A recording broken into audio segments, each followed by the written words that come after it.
Hai teman-teman, kembali lagi dengan Gram di sini. Kali ini saya akan membawakan cerita baru dengan judul Menolak Cinta Berujung Santet. Cerita ini ditulis oleh Kak Wandi F. Cakara. Jadi buat kalian yang ingin membaca ceritanya secara langsung, kalian bisa kunjungi link dan profil yang sudah saya sertakan di deskripsi. So, langsung saja kita ke ceritanya. Namaku Marta, lengkapnya Marta Munaf. Aku terlahir dari keluarga yang kurang mampu, alias di bawah standar untuk dibilang kaya. Papaku hanya bekerja sebagai petugas Satpol PP, yang kerjaannya menertibkan pedagang kaki lima, pedagang asongan, pengemis, dan para pengamen. Suatu pekerjaan yang sering mendapat cibiran dari kaum lemah yang mencari nafkah di jalan-jalan dan lampu merah. Bahkan, tetanggaku sendiri sering menyindir pekerjaan papa. Soalnya, kebetulan, waktu tetanggaku berdagang dengan gerobak ketopraknya, pas saat itu papa kebagian tugas untuk menertibkan pedagang yang ada di sepanjang trotoar. Maklum, hari itu dan jam segitu, Bapak Bupati akan lewat melalui jalan yang kebetulan banyak PKL. Karuan saja, para pedagang segera berhamburan melihat kedatangan sejumlah pasukan Satpol PP. Mereka yang selamat karena berdagang dengan motor atau gerobak kecil dengan mudah untuk kabur dari sergapan petugas. Sementara yang bernasib kurang baik, mereka harus merengek-rengek, memohon agar dagangan mereka tidak diacak-acak dan gerobak mereka tidak diangkut ke truk. Papa yang kebetulan ikut dalam operasi penertiban melihat seorang tetangganya yang tengah susah payah mempertahankan gerobaknya. Papa mendekat dan pura-pura menahan gerobak tetangganya. Seorang lelaki parubaya namun bertubuh agak gempal. Papa mendekati lelaki tadi sambil berkata pelan seperti berbisik. "Pade, tolong pura-pura melepas gerobaknya, biar saya yang bawa. Pade, tunggu aja di belokan belakang." Begitu ujar Papa, sambil sedikit membuka topi dinasnya. Maksudnya biar kelihatan wajahnya yang memang masih terlihat sisa-sisa ketampanannya. Pade langsung mengerti maksud Papa. Ia pun segera menepi dan berjalan ke tempat yang Papa tunjukkan. Papa kemudian mendekati rekan profesinya yang akan mendorong gerobak ke arah truk yang kebetulan parkir di dekat gang. "Jo, biar gerobak ini aku yang bawa. Ini punya tetanggaku. Aku gak tega kalau dia sampai kehilangan gerobak. Berarti ia akan kehilangan untuk mencari nafkah. Nanti kamu tak kasih rokok sebungkus deh." Mulanya si Poijo melotot matanya, tapi demi sebungkus rokok dia bersedia membantu Papa. Pura-pura mendorong ke truk, namun arahnya melalui samping truk dan berbelok ke sebuah gang kecil.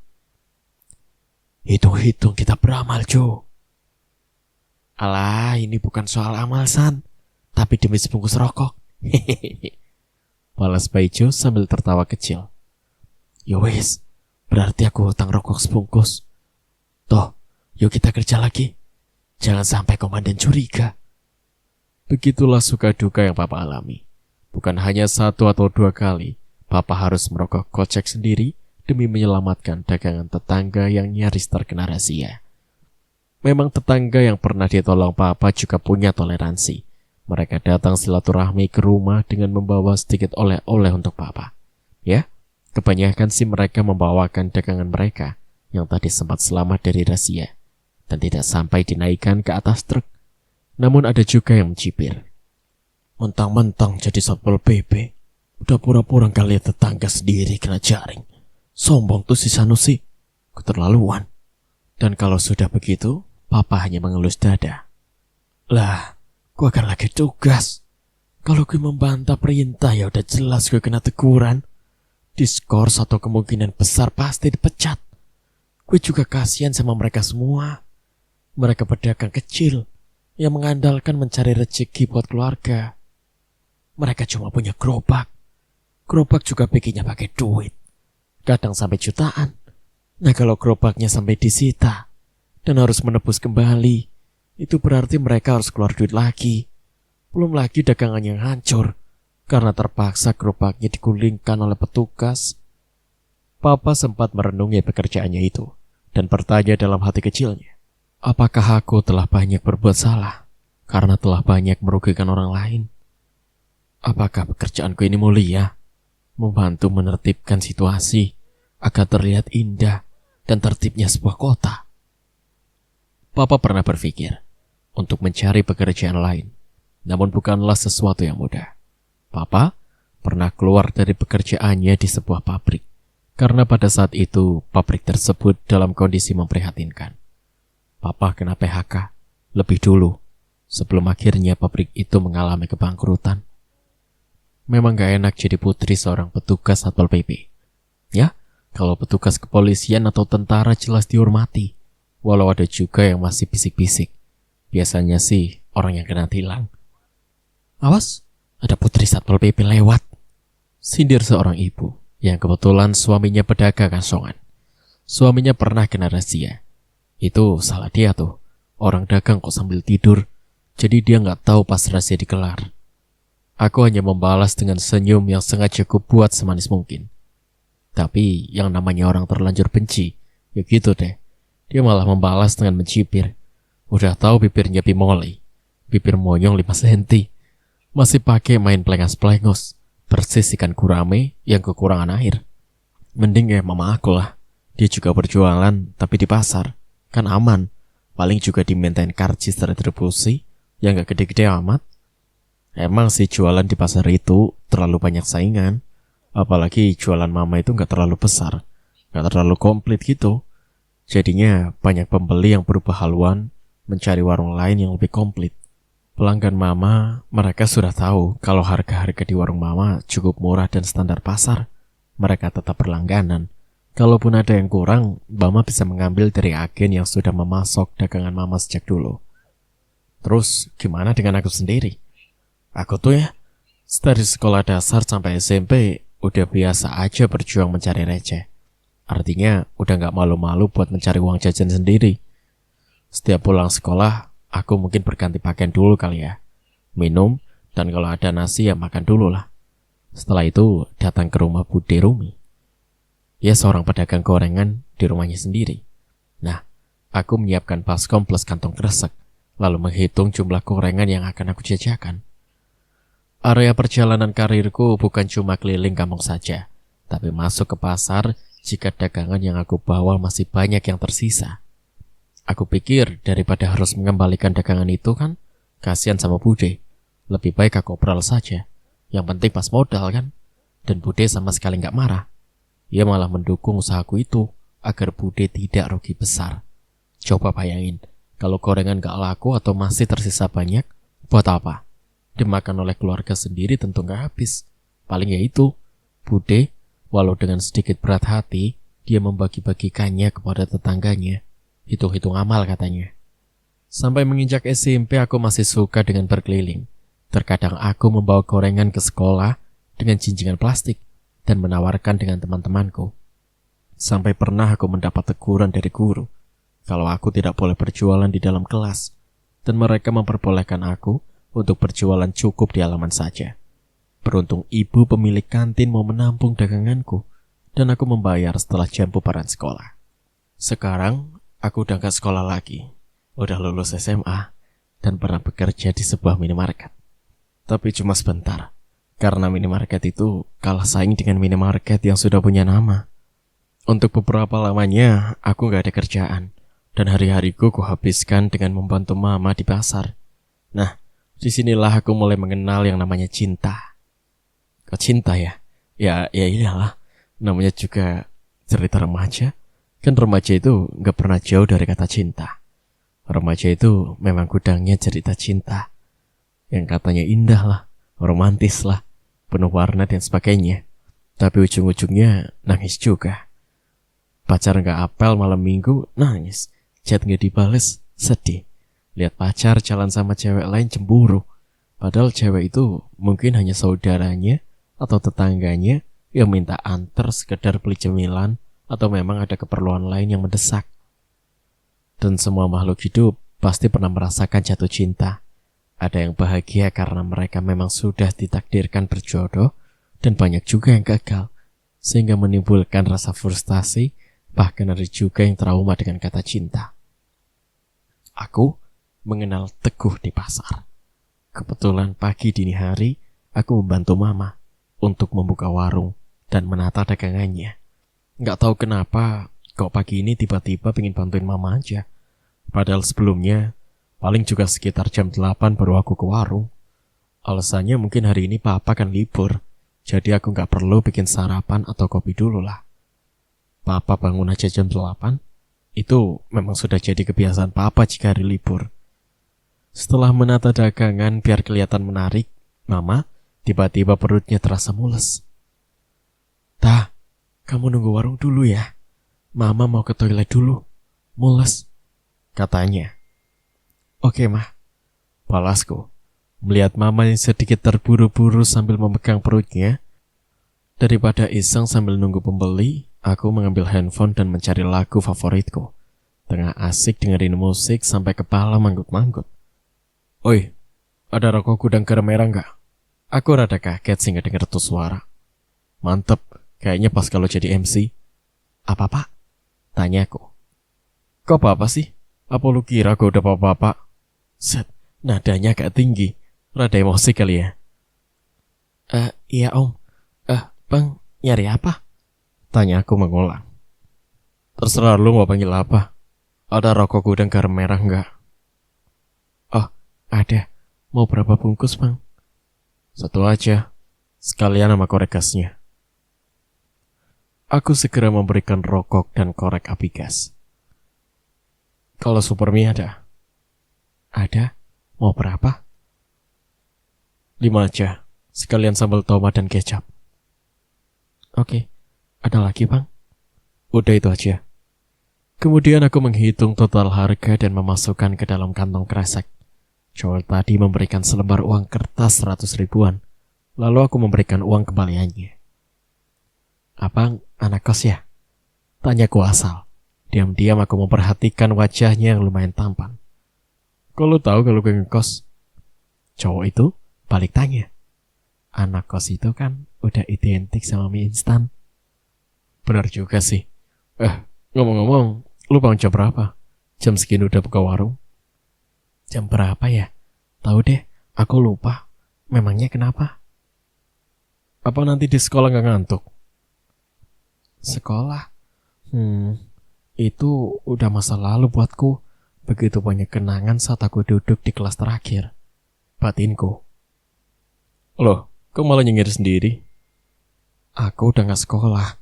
Baru lulus bulan yang lalu. Kamu kelas berapa? Aku udah gak sekolah. Kerja? Belum. Terus? Baru masuk kuliah. Kebetulan deket sini aku ngontrak. Jadi boleh dong kita ngobrol kapan-kapan. Boleh. Buset deh. Kok segitu gampangnya ngizinin dia ngajak ngobrol? Tapi aku gak janji kapan-kapannya. Lanjutku. Gampang. Nanti kalau mie ini udah habis, gue mau ke warung lu lagi. Ada syaratnya. Apaan? Aku gak mau mas atau abang pakai bahasa lu gue. Nanti mama aku marah, ngerti? Kataku pura-pura mendelik. Siap. Udah dulu ya. Aku mau masak mie dulu. Lapar. Oke, hati-hati. Itulah awal perkenalanku dengan Teguh. Sepintas aku melihat cowok itu agak urakan juga. Dari kata-katanya dan gayanya yang semau gue. Mungkin dia udah cukup bergaul. Wajahnya menurutku ganteng juga. Itu pun saat jam 3 pagi. Remang-remang. Belum tahu juga kalau siang sih. Tapi ya apa peduliku. Toh aku baru juga kenal. Kenapa harus mikirin dia? Tak, nanti malam ada konser. Nonton yuk. Lia, tetanggaku nyelonong masuk rumah. Salam dulu kek. Masuk rumah orang. Sambutku mendelik. Udah kok, tadi dalam hati. Balasnya pendek. Konser apaan? Tanyaku lagi. Konser amal. Buat korban bencana alam. Emang cuma band lokal sih, tapi lumayan kita bisa cuci mata. Siapa tahu ada cowok yang godain kita. Enggak banget, masa digodain? Emangnya aku kucing? Ya gak gitu juga. Maksudku siapa tahu ada yang naksir gitu. Oke, gue paham maksud lo. Apa gak sekalian aja lo obrol biar cepet laku kali? Jangan dong tak. Jangan merendahkan derajat kaum wanita. Ingat perjuangan ibu kita Kartini. Wanita juga punya hak sama dengan kaum pria. Terus, kalau ada yang berani melecehkan kaum wanita, kita berhak membelanya. Kalau perlu, kita hajar habis. Lo bener juga tuh. Tapi kita menghajar pakai apa? Pakai sapu, kayak emak-emak di konten-konten itu. Pakai apa aja bebas. Yang penting kita harus bertindak. Ya udah, terserah lu aja deh. Gue bukan superhero. Mending gue lari menyelamatkan diri daripada gue yang nyonyor. Jadi jam berapa nih kita berangkat? Tanya aku kemudian. Habis isi aja, dekat kok. Oke. Dan setelah sholat isya, aku beserta kedua temanku, Lia dan Echa, udah bergabung bersama kelompok pejalan kaki. Memang lokasi bazar gak terlalu jauh dari rumah kami. Sebuah pagelaran musik dimulai. Kami berputar-putar melihat stand-stand yang ada. Mulai dari busana sampai makanan khas daerah Cirebon. Ada empal gentong, nasi lengko, dan tahu gejrot. Ketiga jenis nama itu yang paling banyak dikunjungi. Padahal pengunjungnya juga warga Cirebon. Mau tahu nggak yang namanya empal gentong? Itu tuh daging kambing yang dimasak bumbu santan dengan kunyit. Cuma dimasak dan disajikan di dalam gentong. Itu ciri khas. Kalau nasi lengko, itu hanya nasi biasa. Bumbu dan lauknya cuma toge, irisan ketimun, tahu tempe dikasih kecap, bawang goreng plus sambal. Tahu gejrot memang unik. Tahu kemprong atau tahu yang tak berisi, diiris kecil. Cara membuatnya yang unik yang gak akan ada di daerah lain. Bumbu hanya cabai, garam, gula, dan bawang merah. Diulek di atas piring kecil yang terbuat dari tanah liat, yang sudah digosongkan sehingga terlihat hitam. Setelah itu, tahu dibejek kemudian disiram dengan air gula merah. Rasanya pasti bikin kamu nambah. Musik dari atas panggung mulai berbunyi, dan hampir semua mata tertuju ke sana. Penampilan pertama grup anak pang, yang aku sendiri nggak ngerti alur musiknya, gedebrak-gedebruk gitu. Hanya saja penampilan mereka yang cukup memukau. Semua personilnya memiliki ciri khas. Rambut berdiri, walau sebagian ada yang botak. Seluruh badan mereka penuh dengan tato, bahkan wajah dan biji matanya. Aneka tindikan memenuhi telinga, hidung, dan bibir. Sungguh dahsyat. Aku kepikiran sama mereka. Apa nggak sakit ya? Sampai bibir dan lidah ditindik. Terus nanti kalau main kis-kisan sama pacar gimana? Bodoh amat lah. Dan setelah beberapa lagu, anak pang menyudahi atraksi mereka. Berganti musik lembut, musik anak muda yang lagi jatuh cinta. Dan sekarang kita sambut Teguh Wiranto, pemenang juara 1 tingkat Kabupaten Cirebon, dengan lagu yang baru saja dirilis, Jangan Pernah Dusta. Inilah Teguh Wiranto. Suara MC dari atas panggung menyadarkan aku dari stand kuliner. Masya Allah dia benar cowok itu. Cowok yang semalam beli rokok sama mie di warungku. Oh, ternyata dia punya prestasi juga rupanya. Tunggu. Suaranya asik punya. Mirip sama Ariel Noah. Dan tanpa sadar, aku semakin menyeruak ke kerumunan hingga berada di depan panggung. Aku sama sekali tak pengaruh untuk bergoyang ria atau menggerak-gerakkan tangan. Mataku hanya memastikan kalau dia benar-benar teguh. Dan seperti kayak artis papan atas, Teguh menyalami penonton yang tepat berada di baris depan panggung. Entah kenapa tiba-tiba tangan kananku ikut bergerak, seperti memintanya untuk sekedar menyalami. Teguh, ia memandangku dan menggenggam tanganku. Aku panik saat tangan Teguh menarik tubuhku, sehingga mau tak mau aku pun meringankan beban tubuhku. Dan aku juga melihat Lia ikut mendorong bokongku. Masih melantunkan tembang kedua, Teguh mengambil kedua lenganku, dan sebelah tanganku diangkatnya, mendekati bibirnya. Aku nyaris pingsan. Bibir Teguh mencium tanganku. Ada rasa hangat yang seketika mengaliri aliran darahku.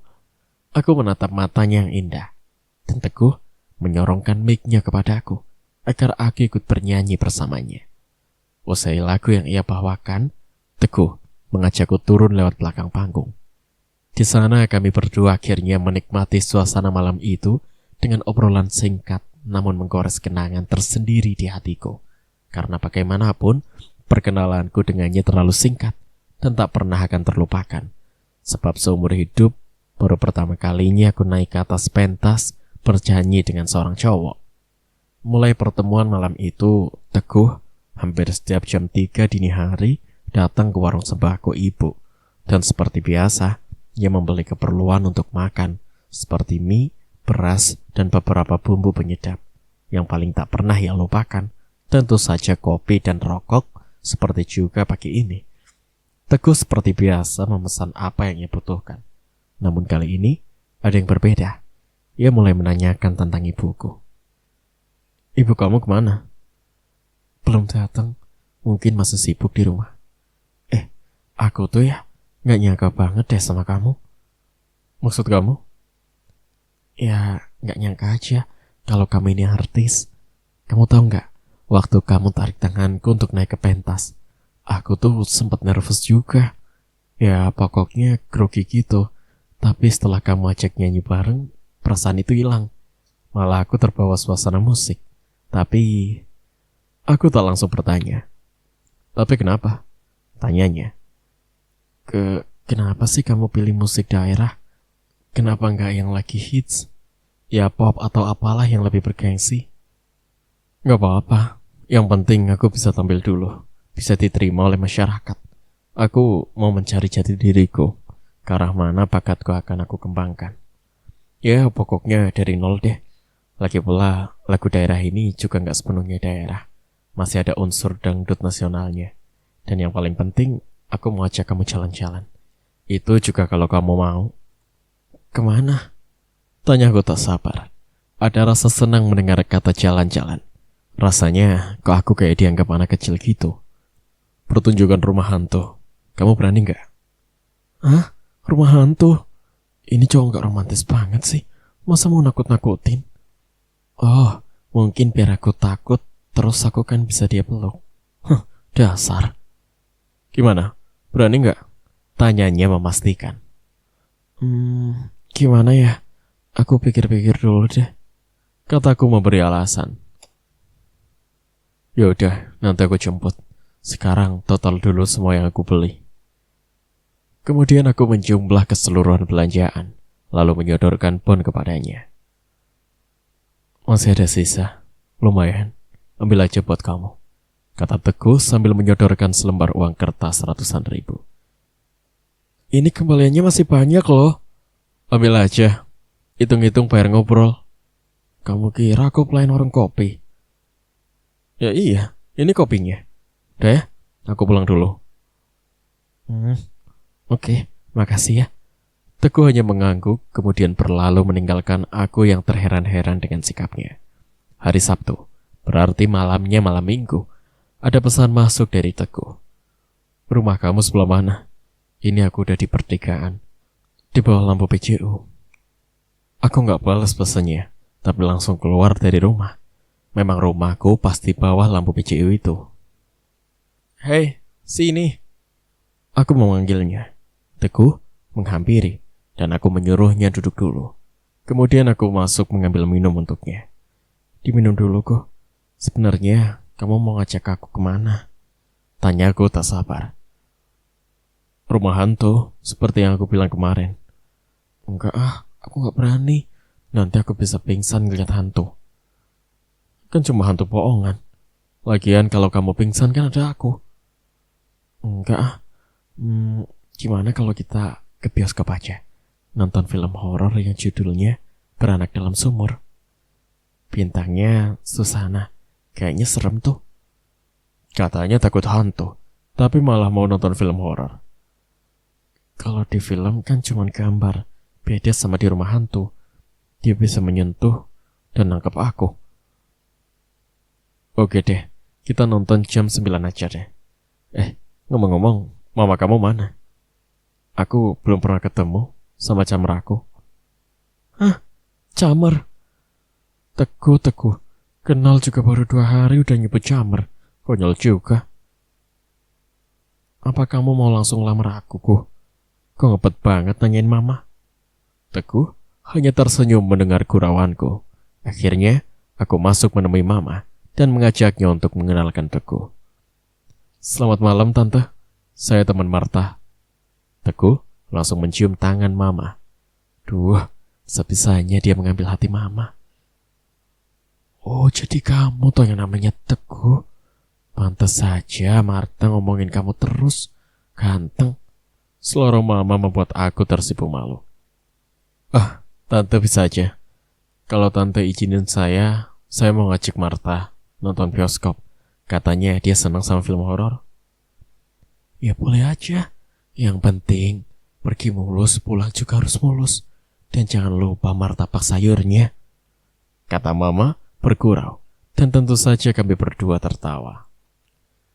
Teguh dan aku juga akhirnya tertawa, sampai tanganku menggeplak pahanya. Dan Teguh mencekal lenganku saat aku ingin kembali menepak pahanya. Aku membiarkan lenganku dalam genggaman tangan Teguh. Aku merasa ada darah hangat yang mengalir sampai menembus jantung dan membuat degupnya semakin keras. Jadi ingat dulu, suara dehaman Mama menyadarkan kami. Teguh melepas genggamannya. Ingat apa, Tan? Tanya Teguh. Waktu papanya Marta meremas tangan Tante, tangannya kasar sampai lecet tangan Tante. Tapi ya namanya orang cinta, Tante tahan aja. Tangan kamu lecet gak, Kak? Tanya Mama, maksudnya menggoda. Enggak dong, Ma. Kan Teguh bukan kuli, tukang gali. Aku membalas gurauan Mama. Selepas isya kami sudah berada di gedung bioskop. Singkat cerita, ternyata jalan ceritanya benar-benar bikin aku mewek. Kasian banget lihat Susana yang sering diomelin sama adiknya sendiri. Jadi ceritanya Susana tuh punya suami yang orang penting di suatu perusahaan. Nah, berhubung sang suami harus berangkat ke luar negeri, maka Susana mengajak kakak lelakinya yang juga sudah memiliki istri, namun belum punya rumah. Tentu saja hal itu disambut baik oleh sang adik. Namun, adik ipar Susana merasa iri dengan kehidupan keluarga Susana yang memang kaya. Maka timbullah keinginan untuk menguasai harta milik Susana. Susana yang saat itu tengah mengandung anak pertamanya mulai disinggung, dihina, dan akhirnya benar-benar dikucilkan. Bahkan, Susana dijadikan pembantu di rumahnya sendiri. Dan pada klimaksnya, Susana disiram air keras saat dirinya tengah tidur. Wajahnya rusak parah. Begitu pula dengan seluruh tubuhnya. Dalam keadaan sekarat, Susana dimasukkan ke dalam sebuah sumur yang sudah tak terpakai oleh kedua adiknya itu. Kemudian mereka menutup sumur dengan cara mengecor dengan semen. Namun siapa sangka, di dalam sumur sana Susana melahirkan sang bayi. Dan mereka dapat keluar dari dalam sumur. Lalu ia mulai menteror adik dan iparnya itu. Aku berkali-kali mengusap air mata, dan Teguh sesekali menghiburku kalau itu kan hanya cerita. Sudah 1 minggu ini, papaku tak bisa menjalani tugas, karena ia sering mengeluh kalau kepala bagian belakangnya sering nyeri, seperti ditusuk-tusuk jarum. Dan itu tentu saja mempengaruhi perekonomian keluargaku. Kalau hanya mengandalkan hasil dari dagang Mama, itu sangat jauh dari cukup. Bahkan kini dagangan Mama semakin terlihat sedikit. Mama banyak mengeluarkan uang untuk berobat Papa. Aku mulai berpikir untuk bekerja demi membantu Mama. Dan alhamdulillah aku diterima di sebuah minimarket, walaupun dengan gaji kecil. Aku juga sering menolak ajakan Teguh untuk keluar dengan alasan capek. Aku tahu Teguh kecewa, tapi biarlah, toh nggak mungkin kalau aku harus mengatakan yang sebenarnya. Maafku, aku beneran gak bisa. Aku kan sekarang udah kerja, jadi harus disiplin, berangkat pagi pulang sore, terus capek. Iya, aku maklumin itu. Tapi kalau kamu libur kabarin aku ya. Oke. Tanteku baru tahu kalau Papa sedang sakit. Ia tahu dari Mama saat ia ke rumah dan aku belum pulang. Mungkin karena pekerjaan Papa sebagai petugas Satpol PP kurang disukai warga. Maka tetanggaku juga hanya beberapa orang saja yang mau menengok Papa, yang semakin lama semakin memburuk kondisinya. Pada pemeriksaan terakhir di rumah sakit, dokter mengatakan kalau Papa mengalami penyumbatan pada pembuluh saraf di kepala, dan pihak rumah sakit menganjurkan agar Papa menjalani operasi. Aku dan Mama sangat terkejut karena biaya operasi memerlukan biaya yang tidak sedikit. Dari mana kami dapat mencari uang itu? Pada kunjungannya, Teguh menyatakan keprihatinannya terhadap penyakit yang kini menimpa Papa. Bahkan, ia juga menawarkan jasanya untuk biaya perawatan Papa. Terima kasih atas tawaran kamu, tapi aku yakin kamu gak bakalan mampu untuk membiayai pengobatan Papa hingga sembuh. Maaf, bukan aku mengecilkan dan menganggap dirimu orang tak mampu, kataku mendengar pertanyaan Teguh. Berapa biaya yang kamu butuhkan? Kamu sebut saja, nanti akan aku carikan. Balasnya seakan sedikit tersinggung. Maaf, aku tak bisa menerima tawaran kebaikan kamu, karena kita baru saja kenal, dan kamu belum menjadi bagian dari keluarga kami, meskipun kamu memang sudah menjadi separuh bagian dari hatiku. Aku menolong keluargamu dengan ikhlas. Seandainya kita tak berjodoh, itu pun tak jadi soal. Aku akan tetap mencintai kamu, ucap Teguh meyakinkanku. Namun aku bersikukuh untuk menolaknya dengan halus. Mama semakin terpuruk melihat kondisi Papa yang semakin memburuk. Teguh juga mendekati Mama dan menawarkan jasa. Tapi laki-laki ia harus kecewa, karena Mama juga pendirian sama seperti aku. Melihat itu, aku tak bisa tinggal diam. Kalau aku mengandalkan gajiku di minimarket, sampai kapan aku bisa mendapat uang untuk biaya operasi Papa? Maka diam-diam aku mendaftar sebuah biro jasa yang memperkerjakan wanita ke luar negeri. Aku memilih Malaysia, karena selain dekat juga bahasa negeri itu hampir mirip dengan bahasa Indonesia. Dan baru sebulan menjelang keberangkatan, baru aku mengatakannya pada Mama. Mama sama sekali gak nyangka kalau kamu punya tekad sebesar itu. Tapi masalahnya, apakah makan betah di negeri orang? Mama memberikan pendapatnya. Aku akan bertahan, Ma. Semua untuk kita juga. Aku ingin melihat Papa sembuh, walaupun tidak harus lagi bekerja seperti dulu. Mungkin inilah saatnya yang tepat untuk aku berbakti pada Mama dan Papa. Balasku tetap tegar, agar Mama tak terlalu mencemaskan aku. Lalu bagaimana dengan Teguh? Apakah dia sudah kamu kasih tahu? Gak usah, Ma. Biarkan dia tahu dengan sendirinya. Aku tak ingin menyusahkan siapapun, termasuk Teguh. Tapi pikiranku mungkin tak sejalan dengan pikiran Teguh. Dia datang sore itu dan seperti biasa, aku menyediakan dia minum dan sedikit cemilan. Sikap Teguh terlihat kaku. Ia tak terlihat tersenyum atau mengeluarkan candaannya yang biasa membuat aku tertawa. Atau mungkin Teguh melihat dari sikapku yang juga memang sedang dalam keadaan tidak mood. Martha, ada yang ingin aku bicarakan sama kamu, kata Teguh menyapu keheningan dan kebisuan kami. Apa itu? Tanyaku tanpa ekspresi apapun. Aku ingin melamar kamu, ujarnya yang mestinya aku sambut dengan riang. Tapi aku malah menarik nafas berat. Apa kamu menerima aku, Ta? Tanyanya lagi.